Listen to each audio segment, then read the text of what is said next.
Hello friends, income tax के cases की series में आज जो केस हम डिस्कस करेंगे वो एग्रीकल्चर लैंड को लेकर के है। जब कभी भी कोई असेसी कोई एग्रीकल्चर लैंड बेचता है और उसके कैपिटल गेन को एग्जेम्प्ट क्लेम करता है तो कहीं ना कहीं ये देखा गया है कि असेसिंग ऑफिसर किसी ना किसी रीजन को बेस बना करके असेसी के क्लेम को डिनाई कर देते हैं। ये केस भी इस चीज का एक परफेक्ट एग्जाम्पल है। इस केस के अंदर एक मूट इशू चेन्नई आईटीएटी की डी बेंच के सामने ये था कि यदि जो तहसीलदार ने असेसी को सर्टिफिकेट दिया है एग्रीकल्चर लैंड का, उसके अंदर यदि तहसीलदार ने जो वोले कॉलम्स यदि फिल नहीं किए जिसमें यह लिखा रहता है कि एसएससी ने कौन कौन सी क्रॉप्स उस एग्रीकल्चर लैंड पर उगाई और कल्टीवेट की, तो क्या खाली इस चीज को आधार लेकर के एसएससी के क्लेम को डिनाई किया जा सकता है? यही चीज प्रेजेंट केस में चेन्नई आईटीएटी की डी बेंच के सामने एक केस नटारे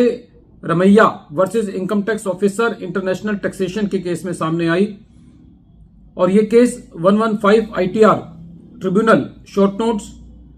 31 पर रिपोर्ट हुआ। इस केस का जजमेंट 18 सितंबर 2024 को आया। प्रेजेंट केस असेसमेंट ईयर 15-16 से रिलेटेड है। असेसी एक नॉन रेजिडेंट है और during the assessment year assessee ने एक अपनी लैंड का टुकड़ा जो कि 77 सेंट्स का था वो एक नॉन एग्रीकल्चरिस्ट को बेचा। असेसी ने अपनी इनकम टैक्स की रिटर्न फाइल नहीं की थी, इसलिए असेसी को सेक्शन 148 का नोटिस आया और जब असेसी ने उसके कंप्लायंस में रिटर्न फाइल करी तो असेसी ने इसको अपने एग्रीकल्चर लैंड को एग्जेम्प्ट क्लेम किया, जिसके लिए असेसी ने जो दस्तावेज दिए उसके अंदर असेसी ने ये कहा कि जो असेसी लोकल रेवेन्यू पे कर रहा है वो एज एन एग्रीकल्चर लैंड पे कर रहा है और असेसी ने विलेज एडमिनिस्ट्रेटिव ऑफिसर का सर्टिफिकेट भी इशू किया, सबमिट किया, जिससे ये पता चलता था कि जो एग्रीकल्चर लैंड है वो म्युनिसिपल लिमिट से 10 किलोमीटर के बियॉन्ड है। लेकिन जो तहसीलदार का सर्टिफिकेट था कहीं ना कहीं उसमें जो एग्रीकल्चर क्रॉप्स असेसी ने कल्टीवेट की थी उसके कॉलम्स ब्लैंक थे, वो कॉलम्स फिल नहीं किए गए थे। तो असेसिंग ऑफिसर ने इसके बेसिस पर असेसी का कैपिटल गेन का जो अमाउंट था उसको टैक्सेबल कर दिया, उसको एग्रीकल्चर लैंड नहीं माना और जिसको डीआरपी ने भी अपील किया। जब एक बार डीआरपी पिक्चर में आ जाती है तो उस केस में असेसिंग ऑफिसर का जो ऑर्डर होता है उसकी अपील डायरेक्ट ट्रिब्यूनल में होती है। लेकिन प्रेजेंट केस में असेसी ने वो अपील सीआईटी अपील के पास कर दिया था, जिसकी वजह से सीआईटी अपील ने ये कहा कि CIT appeal is not the right person to decide this appeal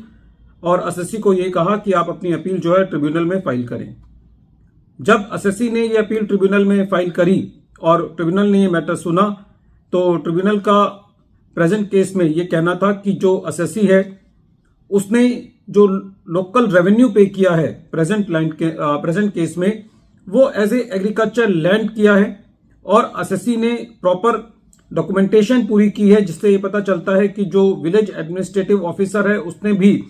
जो सर्टिफिकेट दिया उससे ये पता चलता है कि जो एग्रीकल्चर लैंड है वो म्युनिसिपल लिमिट्स के 10 किलोमीटर के बियॉन्ड थी। और असेसी ने ड्यूरिंग द असेसमेंट प्रोसीडिंग्स, जब डीआरपी के पास प्रोसीडिंग्स चल रही थी तो ये कहा था और ये प्रूव दिया था कि जो एग्रीकल्चर लैंड है वो एक वेट लैंड है रेवेन्यू रिकॉर्ड्स के मुताबिक। तो ट्रिब्यूनल ने ये कहा कि प्रेजेंट केस में जो सारा केस है वो इस आधार पर है कि क्योंकि तहसीलदार ने अपने सर्टिफिकेट के अंदर जो कॉलम्स हैं क्रॉप कल्टीवेट के उनको ब्लैंक रखा, उनके अंदर उनको फिल नहीं किया, तो खाली इस आधार पर असेसी के क्लेम को रिजेक्ट नहीं किया जा सकता और ट्रिब्यूनल ने एओ को ये दिशा निर्देश दिए कि वो असेसी की एडिशंस को डिलीट करे। फ्रेंड्स, ये केस बहुत इंपॉर्टेंट है क्योंकि कहीं ना कहीं इससे ये भी पता चलता है कि जब एग्रीकल्चर लैंड का मुद्दा हो तो हमें कौन कौन से documents during the assessment proceeding submit करने हैं और किस तरीके से अपने सबमिशंस को कैरी करना है। वीडियो के अंत में एक बार फिर मैं केस का नाम रिपीट कर रहा हूं। केस का नाम है Natare Ramaiah versus income tax officer international taxation और ये case 115 ITR tribunal short notes 31 पर रिपोर्ट हुआ। मैटर चेन्नई ITAT की डी बेंच ने 18 सितंबर 2024 को डिसाइड किया। Thank you friends.